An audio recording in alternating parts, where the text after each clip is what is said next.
What's up, everybody? Jensen Cummings here. Thank you, as always, for tuning in. Today is Best Served Podcast 208, and we are talking the nexus of art and culinary with Maite Gomez-Rejón of ArtBites. Maite, thank you for being on the show. Thank you for having me. All right. So Best Served Cares, a channel that we're really focused on that I really love. I'm a big fan of because we talk about people that are doing social work, that are doing charity work, that are community building. And absolutely, you're finding a way to really build community. You kind of have a vehicle for that, but fundamentally, it very much to me felt like that's what you're doing. And so I'm excited to speak about that. It is foundational to kind of what we do here at Best Served. Before we get into the kind of the backstory, tell us, ArtBites, cooking art history. What can people expect from your company? Oh, well, I create experiences that combine art and culinary history because food is the ultimate connector and gateway to a culture. So I try to do this in a fun, engaging, and educational way. So in a nutshell, that's what I do. Create these connections. I like everything that you're saying. It's literally, I am so compelled to be a connector of humans, to hustle and communicate. So we are speaking the same language. I love that. And I think it's a unique medium too, to kind of connect those dots. It's a very interesting thing. And I'm going to touch on for our restaurant audience as we go through the story. We sometimes are unsure if we are tradesmen, craftsmen in that realm, or if we're artists. And there's always kind of this, like, are we utility or are we art and experience, and kind of where do those things intersect? So I think that is fundamental what you're talking about. So I'm excited to learn about that as well, because I think you might unlock that for some of us, because we kind of we aren't sure. A lot of times we aren't sure. So take us back a little bit for you, kind of when you started this business. I'm very fascinated always with why we're compelled to do the work that we do, I think is important. And so your why this work, why ArtBites? Wow. Well, I'll go back. So I have a background in you say that are chefs artists, or what is it? And I think it's both. I have a background in studio art and art history. And I decided to go to culinary school, not knowing what I was going to do with culinary, but I found that cooking gave me the same creative outlet. But at the end, you feed people, you create an experience, and you've satisfied this creative urge. And then it's gone, and then you move on to the next, meal. And it's almost like performance art, almost in a weird way. So I went to culinary school, not knowing what I was going to do with it. And this is in New York at the French Culinary Institute, which is no longer. But I was working at the Met, the Metropolitan Museum of Art, in their education department. I was doing both at the same time, and I was literally researching a medieval tapestry, and I came across medieval recipes. And it was that moment of, oh my God, people have always eaten. And it's such an obvious thing. But that's when I would walk down the galleries of the museum looking at every painting, sculpture, everything, jewelry, and wondering, okay, what was the artist eating? What was the person that commissioned this eating? What was the person making the paint eating, and why? And that's when I really started delving into culinary history. And when I was teaching my programs there, and I would start, handing out recipes at the end, or talking about the work of art in the context of, okay, what was being eaten? Everything came to life in a way that hadn't before, because everybody has an experience with food. So all of a sudden, this medieval tapestry that's from hundreds of years ago in a different part of the world, all of a sudden it became relevant.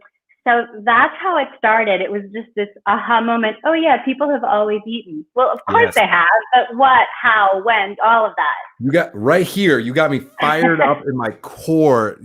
Connecting dots is something that I jokingly talk about. What I'm good at is connecting the dots. What you're talking about is that through the lens of anthropology, history, as an artist, as a chef, like all of those things are so rooted in the way that we interact as human beings. Every memory that we have pretty much is tied at some point during one of your memories. There's food, like pretty much always. So I'm very fascinated about that. It is also really big how do you take something so big people have always eaten, right? Sophie threw that up, and it's kind of like, well, duh, of course people have always eaten, yet now you need to take it all the way down to the bite. And your company is called ArtBites. So you're taking medieval history all the way to contemporary. You're taking an anthropological look, you're taking a historian look, you're taking an artist look, and a chef look. Again, I'll reiterate that point. And then you have to distill that down to something that somebody today actually cares about, will pay money for, to then experience. So let's get a little practical for people, because I think a lot of people have these pie in the sky ideas about how they can connect the dots from their personal experiences or their cultural experiences. But you have to get somebody to pay for that one bite of food. And as an operator, I think you have clearly a good mind for that. Take us there. You now have this big idea, this great idea. How do you then connect it to a practical business? That's a good question. So basically, first I did that. I started teaching art history at college and bringing in this. So when it started out as a business, I was here in LA working at the Getty Villa, and I started researching ancient Roman art history and food history. And so I started developing these classes. So one of the earliest classes that I taught was the Trail of Alexander the Great. So this is kind of the perfect example of food. This is way before cookbooks. This is way before the printing press. But he actually traveled with botanists who kept a detailed record of all of the plants, of all of the food. So we know what he was eating in the 4th century BC in Persia, in Afghanistan, and Egypt. So there's this importance of food and discovery and wonder. So that, and it's fascinating because it's all that, you just have to look for it and you could find it all there. You know, this is what, you know, he ate rice with sour cherries in Persia before he got drunk and burned the whole palace down. So there's these different stories. So that's how, and storytelling is everything. I mean, if it's for a chef creating, you know, building a story on a plate or a cocktail or whatever it is. So that's how, and just getting people excited about the little things, about rather than, okay, this whole world, but so narrowing it down to, in that particular case, it's one person that traveled 22,000 miles in the 4th century BC. So there's that. And this was, and then I quit my job. I was like, I'm going to do this as a business. I'm an entrepreneur. Let's go. I'm going to do it. I can't add 2 + 2, but this is what I'm doing. And then so just creating these experiences, you know, that's the example of, you know, of one of them. And the more that I've researched certain periods of history, the more I start seeing the connections, and creating other experiences, like, you know, say, for example, like 16th century across the board with colonization and all of the food. So just picking, you know, Mexico is such a fascinating topic of history, you know, for me, in art and food, and the evolution of both. It's very, you know, visual and also sensual and tactile. It's all of it. So I think narrowing it down to small experiences is what gets people really excited.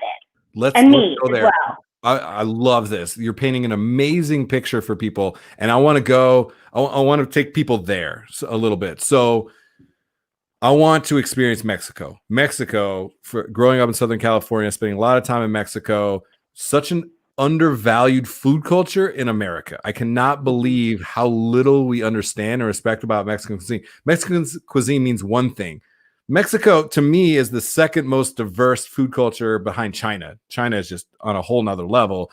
And then you have, like, Mexico is so diverse. Every single state is completely different. From Jalisco to Oaxaca, it's a different country when it comes to food.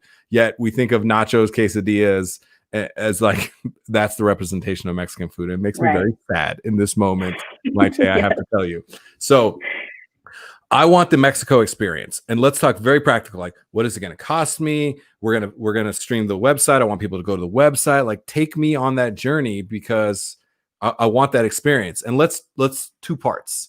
I'm kind of all over the place. I apologize. 2 parts. I'm always all over the place. It used to be something that was in person, and now it's virtual. So I do want to touch on the fact that you have a certain style of experience you're trying to create, and now you're recreating that virtually. But I want the Mexico experience. What do I do? What can I expect? So right now, the virtual experience of Mexico. Yeah, let's do it. Actually, I have a class next week, on Tuesday of next week. Here we go. Yes, yeah. With the San Antonio Museum of Art, they're opening up their reopening their Latin American art galleries. So I'm actually teaching a class next Tuesday, and I will be talking about the history of cookbooks in Mexico. And we're going to start with making a classic margarita, and then we're making chiles en nogada, which is this dish of stuffed peppers with a walnut sauce, pomegranate, which is the meal of Mexican independence. So it's tied into Mexican Independence Day. And so that is $15 for museum members and $20 for non-members. So these virtual classes that I've been teaching, usually on Thursday evenings. So that's Mexico. I have one coming up in a couple of weeks on the Harlem Renaissance. So we'll look at the work of this Jacob Lawrence, an artist, and talk about what did the Great Migration taste like. And that's $25. So I've been offering these public classes anywhere from $20 to $25, and then private classes as well. But the Mexico one, like you said, let's stay on that. I want to unpack this for people a little bit, because I really want people to understand. You just talked about a dish that has walnuts and pomegranates on it that is iconically Independence of Mexico. I need people to understand this. When's the last time you had nachos that had walnuts or pomegranates on it? Like the depth of ingredients and uses of ingredients that are so fundamental and culturally relevant. I need people to understand how important certain ingredients, certain recipes, certain ways that abuelitas have been cooking with their family for centuries. Like, these things are very important, and we just don't pay attention to them enough. So I really appreciate that. I want to hover on that for a second. So I'm paying the $20, the $30. I want that experience. What am I eating? What am I looking at? Like walk us through it, really. Like, give me a little glimpse into what my evening is going to entail. Okay. So for the real life classes, we would spend the first hour of the class walking through the galleries of the museum, like literally weaving the art and culinary history, and then going to a kitchen, either at the museum or somewhere else, and preparing 6 courses, usually between 15, 20 people, and creating this feast. So it started off as a class and it ends as a party. So with the virtual experience, I am basically doing the same thing, talking the history, the art, doing a brief PowerPoint, presentation. It's very informal. And then we'll make 1 or 2 dishes. So in this particular case, I send the recipes in advance, so that people can gather ingredients. And then the chiles en nogada, this is a dish, you could look at the dish, take it apart, and that's the whole history of Mexico right there. And it is so layered, it is so complex, and it becomes the dish of independence because it's red, white, and green, the colors of the Mexican flag. But it's just not only visual, but you pull every ingredient out, and it tells you the story of the country, the history of the country. So I'm sort of talking about this, and everybody's cooking along as we go. And it's usually, I would say maybe about 30% of people are cooking, and the rest of the people are just watching, and asking questions and drinking. There's a lot of drinking going on at home. But I love this idea. It's very exciting, like you say. Like it's not nachos or it's something that's just so layered, so complex. And I love educating people about that, because it opens people's minds to something more, to something new that's been around for centuries. Yes. Oh, I love that. Something new that's been around for centuries. Again, that makes total sense to me. For you then, when you're seeking out these stories to tell, to your point, you can go from Alexander the Great to Mexican independence and a multitude of places to, King Midas' tomb. I don't know why I went there, but you can go anywhere with this. You should think about that one. When are you? Yeah, the Trail of Alexander the Great was a great class. The leek fritters were to die for. Wait. What are the leek fritters? Hold on. Before we go to the next leek fritters. What are the leek fritters? I need to know. We made these leek and feta fritters inspired by Alexander. So inspired by ingredients that were available at the time.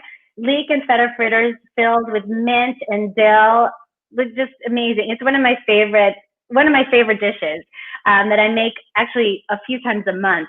So kind of taking some of these ingredients and talking about them and thinking, oh wait, these are flavors.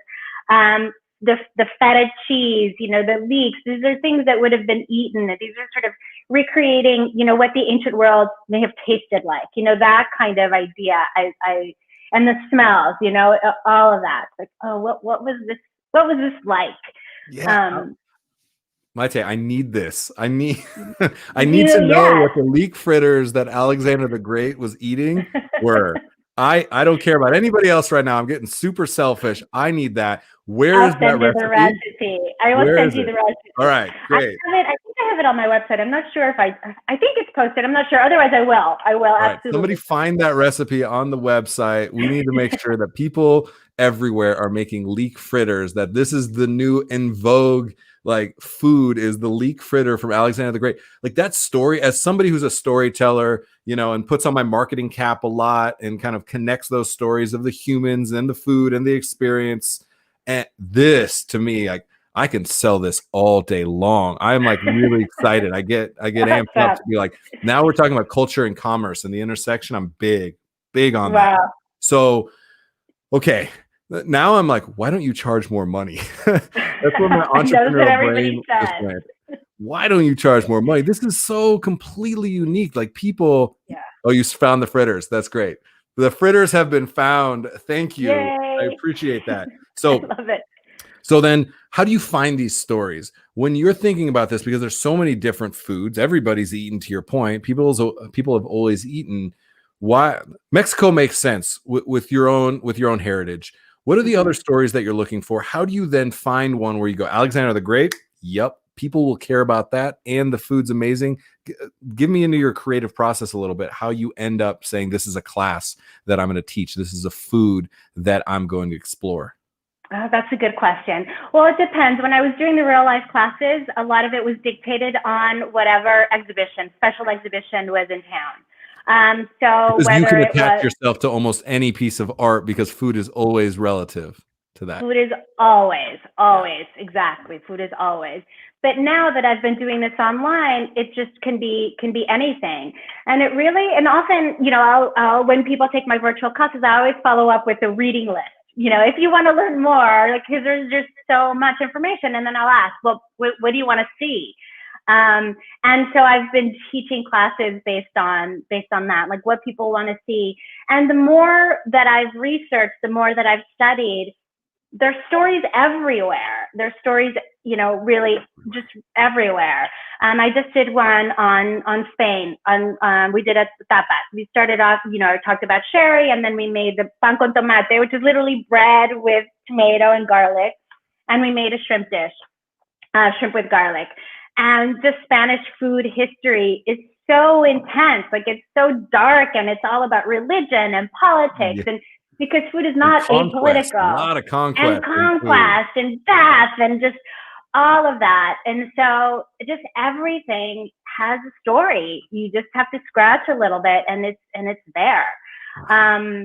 So I really, now I'll ask, okay, what do you want to see? What do you want to learn about? And then I'll go from there. Or I've just been revisiting classes that have been some of my favorites, or doing something that I've never done before, as well. Just throw it out there and see. And luckily people join, and it's just really fun. And for 90 minutes, you just forget about the world and just travel, somewhere else. Anybody who watches shows can see me. I'm rocking profusely because I'm so pumped up about this. I am a seeker of stories and humans. And then at the same time, I'm an open vessel to be able to figure out how to best tell their story. So I didn't write down a single question for this, and I never do. I want to feed off of you and go down these weird rabbit holes that maybe nobody else does. I love doing that. So when I'm thinking about this now I'm starting to think about your position as somebody who is an educator in culture, right? That's fundamentally what you are. And then you drill down into the stories, into the history, into the food itself. When you were talking about Spain and so much conquest and colonization and subjugation and these different things, and witch hunts and inquisitions, all these different things Totally. pulled at these different threads and created a lot of the fabric of both culture and then the foods that are represented therein, the ingredients that migrated. When you think about the ingredients you just talked about, well, tomatoes are, they had to come from Italy, and some of those where Italy is now. When you think about potatoes and you think about certain things in tapas that are, you know, the espagnole, like the omelette de espagnole, which is like the layered potato, right? Well, the potato came from them going and getting those from South America, right? And then subjugating those people. So I'm interested in that, because now I think about, you know, how Christopher Columbus Day should not be a national holiday anymore, right? Yeah. How do you grapple with that? Because you're now celebrating moments in time that potentially other groups of people have been devastated by. How do you navigate that? Because I know that you're thoughtful about that. Go there a little bit. Oh, definitely. Question, but yeah, no, it is really interesting, and especially with something like Spain, right? And the tomatoes, it's interesting. The tomatoes are actually from Mexico, and then they ended up in Italy, and then they didn't actually. It was the poor people in Naples that were like, "Well, I have nothing to lose. I'll eat the tomato," right. and you know, but it is, I think it's about not necessarily, you know, celebrating, you know, Isabel and Ferdinand who sent Christopher Columbus off on his first voyage and started the Inquisition and all of that. But it's about really getting an understanding of the big picture. And these people are not going to go away. I mean, it definitely is a part of the history. And I totally agree that we should not celebrate Christopher Columbus. He discovered nothing. He conquered, but that's a very different story. But I think it's important to tell these stories. And once you see one part of the story, maybe let's tell the other part of the story. So it's, you know, the Spanish Inquisition, but let's also talk about the Moors and what happened there in Spain and what did they bring.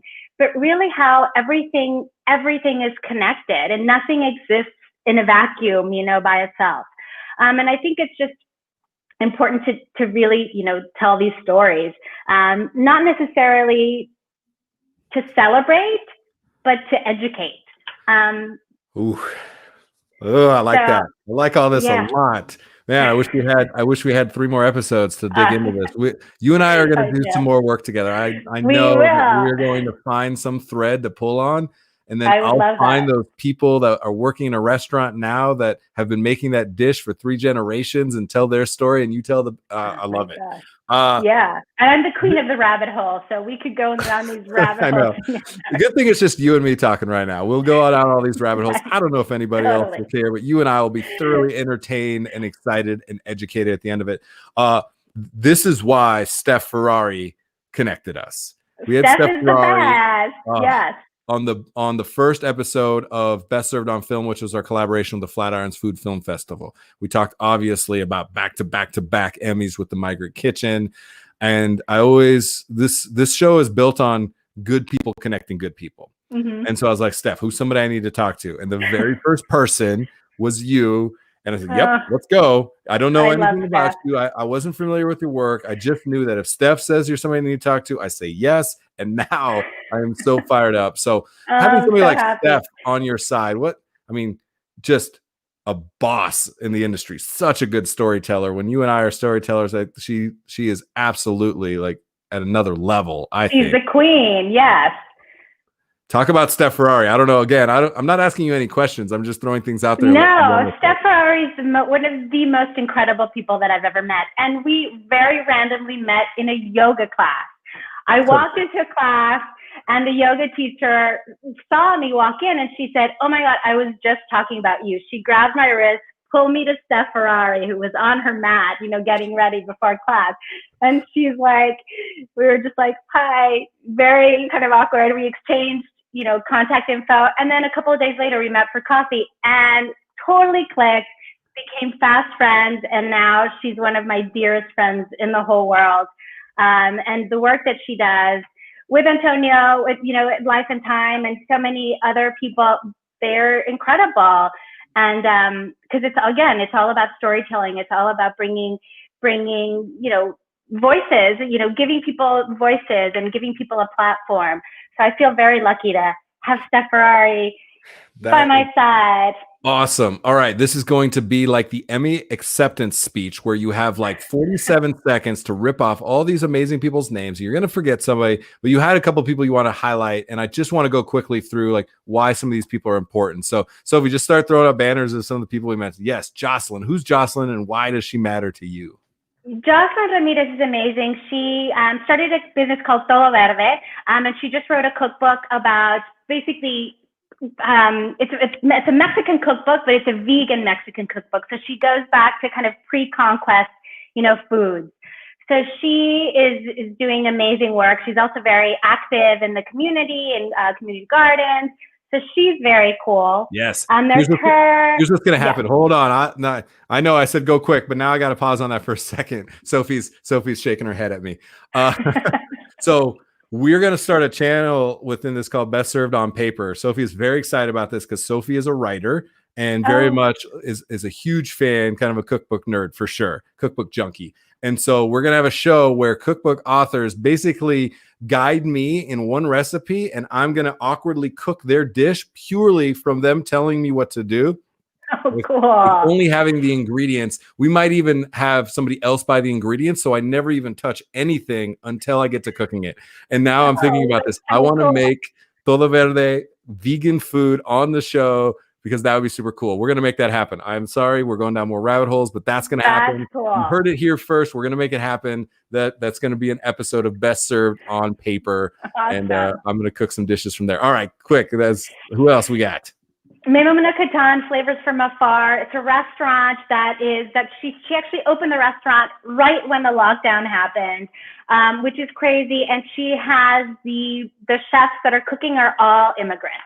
So they're immigrant home cooks, and it's a different theme. So she'll have somebody from a Somalian cook. She'll have somebody from El Salvador. So it's basically from all over Syria.